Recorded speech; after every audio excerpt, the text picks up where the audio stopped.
आज बात करते हैं दांतों पर जमने वाले टाटर के ऊपर डेंटल प्लाक के बारे में। और एक बहुत मुफीद रेमेडी भी मैं आपको बताने वाला हूँ जिसको आप घर में भी इस्तेमाल कर सकते हैं। इस रेमेडी को इस्तेमाल करने के बाद ये टाटर कम हो जाएगा, और अगर आप रेगुलर इस्तेमाल करते हैं तो इसके रेगुलर इस्तेमाल से ये हमेशा के लिए ख़त्म हो जाएगा।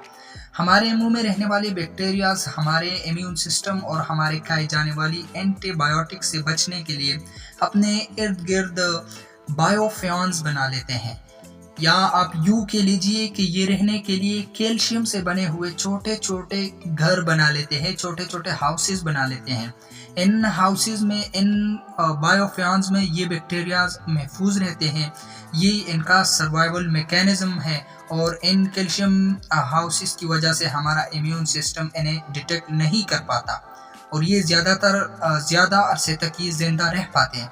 सिर्फ हमारे बॉडी में नहीं बल्कि बाहर माहौल में भी ये बायोफ्यून्स हाउसेस बना कर रहते हैं। आप नदी में जाए वहाँ देखें तो वहाँ भी पत्थर जो है वो स्लाइमी सा होता है, वो हाथ से फिसलता है, और एक्चुअली वहाँ भी यही बायोफ्यून्स होते हैं। इनकी नरिशमेंट के लिए पानी और शुगर चाहिए होता है। जब ये बढ़ते हैं तो इनकी नरिशमेंट के लिए ज़्यादा से ज़्यादा पानी और शुगर चाहिए होता है। तो इन बायोफ्यून्स की बढ़ने की सबसे बड़ी वजह जो है वो शुगर का इंटेक है ज़्यादा से ज़्यादा। तो बाकी मैं आप लोगों को बाद में सारा समझाने वाला हूँ, ठीक है। लेकिन जब ये बायोफ्यून्स हमारे मुंह में बढ़ जाते हैं तो फिर हमारे मुंह से स्मेल जो है वो आना शुरू हो जाता है, और इसकी वजह से मसूड़ों की सोजिश भी होती है, मसूड़ों से खून भी आना शुरू हो जाता है। दांतों में ज़्यादा प्लाक जमा हो जाने से आपको डेंटिस्ट के पास जाना पड़ता है, इसे रिमूव करना पड़ता है। लेकिन इस वीडियो में जो माउथ वॉश, जो रेमेडी बताने वाला हूँ, अगर इसको आप इस्तेमाल करते हैं तो 110% आप इस मसले का हल तलाश कर लेंगे।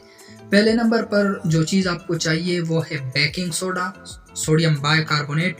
एक्चुअली होता ये है कि जब ये बायोफ्यून्स मुंह में बढ़ जाते हैं तो इनमें रहने वाले बैक्टीरियाज बहुत ज़्यादा एसिड बनाने लग जाते हैं। ये आपकी माउथ की पीएच को कम कर देते हैं, और कम pH level, specially 3.5 to 5.5 level of pH decalcification की वजह बनती है।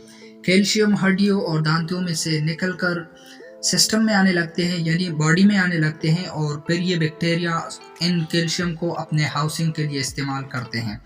दांतों में कैल्शियम की कमी हो जाती है, और इस कमी की वजह से दांतों में कैविटीज़ बनने शुरू हो जाते हैं, मीन खाली जगह बनने शुरू हो जाते हैं।